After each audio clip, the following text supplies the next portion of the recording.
자, 오늘은 비트코인이 어떻게 그저 실험적인 기술에서 이제는 정말 진지한 투자자들이라면 누구나 주목해야 할 전략적 자산으로 바뀌고 있는지 그 핵심적인 변화를 데이터와 함께 하나씩 뜯어보겠습니다. 한때는 말이죠. 소수의 기술 애호가들이나 얘기하던 게 바로 비트코인이었잖아요. 근데 이제는 완전히 달라졌습니다. 포트폴리오의 핵심 자산으로 그 위상이 바뀌고 있어요. 오늘 분석의 가장 중요한 주제가 바로 이 전환입니다. 2026년의 비트코인은요, 단순히 살아남았구나 이 정도가 아니에요. 기관 투자자들이 반드시 고려해야 할 새로운 자산 클래스로 완전히 격상됐다는 겁니다. 이 엄청난 금융지형의 변화를 제대로 이해하기 위해서 오늘 우리는 이 5가지 핵심 주제를 순서대로 파고들어 볼 겁니다. 자, 그럼 첫 번째 섹션부터 시작하죠.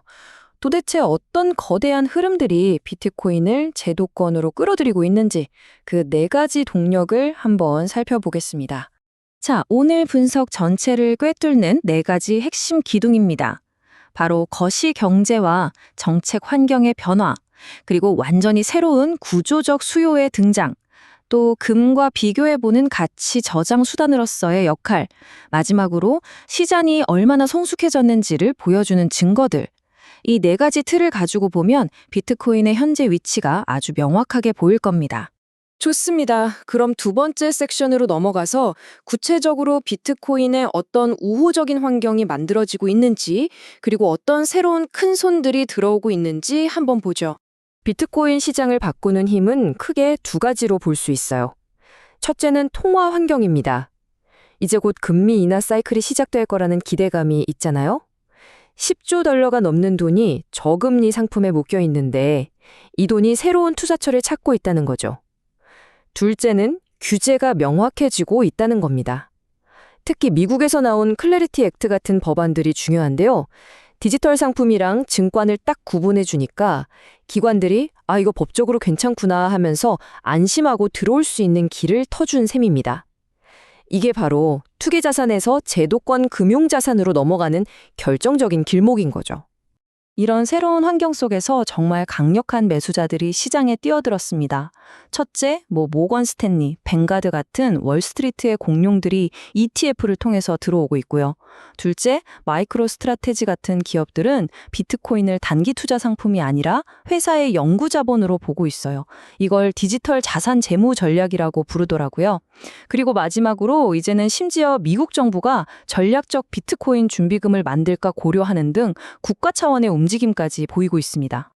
이 슬라이드, 이게 정말 흥미로운 지점입니다. 바로 이 엄청난 수급 불균형이에요. 2025년 한 해 동안 ETF랑 기업들이 사들인 비트코인 물량이요, 새로 채굴된 양보다 1.2배나 많았다는 겁니다. 쉽게 말해 수요가 공급을 그냥 압도해버리고 있다는 뜻이죠. 이건 시장의 기초 체력, 그러니까 펀더멘털이 과거와는 비교도 안 될 만큼 단단해졌다는 아주 명백한 증거입니다. 자, 이제 세 번째 섹션입니다. 많은 분들이 가장 궁금해하는 질문이죠. 비트코인, 그거 정말 디지털 금 맞아? 이 별명에 대해서 한번 데이터를 가지고 깊이 파고들어 보겠습니다. 다음 슬라이드를 보시기 전에 고베타라는 용어만 잠깐 짚고 갈게요. 어려운 거 아니고요. 간단히 말해서 어떤 기준 자산보다 더 예민하게 더 큰 폭으로 움직이는 자산을 뜻한다고 보시면 됩니다. 자, 이 차트를 한번 보세요. 과거 데이터를 보면 밝은 선, 즉 금 가격이 먼저 슬금슬금 오르기 시작하면 얼마 뒤에 주황색 선인 비트코인 가격이 훨씬 더 큰 폭으로 따라오르는 패턴이 보이죠? 이게 뭘 의미하냐면요. 비트코인이 인플레이션이나 통화가치 하락 같은 거시경제 이슈에 금이랑 똑같이 반응을 하는데 그 반응의 폭이 훨씬 더 크다는 겁니다. 즉, 금의 고베타 버전, 디지털 시대에 맞는 가치 저장 수단으로 기능할 수 있다는 걸 보여주는 거죠. 그런데 말이죠. 비트코인이 시장에 받아들여지는 속도는 금을 그냥 압도해버립니다. 이 그래프는 정말 놀라울 정도인데요. 금 ETF가 15년 넘게 걸려서 모은 자산 규모를 비트코인 ETF는 단 2년도 안 돼서 달성해버렸습니다. 투자자들이 비트코인을 새로운 자산 클래스로 얼마나 빨리 받아들이고 있는지를 명확하게 보여주는 대목입니다. 자, 네 번째 섹션으로 넘어가 보겠습니다. 투자자들이 항상 가장 우려하는 것, 바로 그 악명 높은 변동성 문제와 시장이 어떻게 점점 성숙해지고 있는지 한번 살펴보죠. 이 차트가 사실 모든 걸 말해줍니다. 예전 사이클에서는요, 비트코인이 고점에서 막 70%, 80%씩 폭락하는 게 거의 당연한 일이었어요. 그런데 2022년 이후 지금 사이클을 보면 최대 하락폭이 50%를 넘지 않고 있습니다. 이 하락폭이 구조적으로 줄어들고 있다는 건 시장에 참여하는 사람들도 다양해지고 유동성도 훨씬 풍부해지면서 시장 자체가 점점 안정화되고 있다는 아주 강력한 신호입니다. 이거 정말 재밌는 시뮬레이션인데요. 한번 상상해 보세요. 2020년부터 매년 가장 비쌀 때, 그러니까 최고점에만 골라서 $1,000씩 투자한 정말 운이 지지리도 없는 투자자가 있다고 쳐봅시다.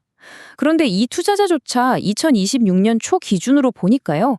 원금 $6,000가 $9,660가 돼서 수익률이 61%나 나왔습니다. 핵심은 바로 이거예요.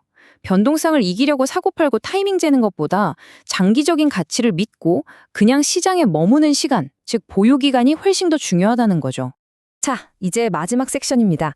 지금까지 살펴본 모든 흐름들을 하나로 모아서 투자자로서 우리가 내려야 할 전략적인 결론이 과연 무엇인지 이야기해 보겠습니다. 결국 모든 분석은 이 하나의 질문으로 모아집니다. 이 모든 구조적인 변화들을 다 봤을 때 과연 현대 포트폴리오에 비트코인을 어떻게 자리매김해야 할까? 그 전략적인 역할은 무엇일까요? 그 해답은 바로 이 세 가지 핵심 가치에 있습니다. 첫째, 그 어떤 정부도 통제할 수 없는 희소성을 가진 비국가적 자산이라는 점.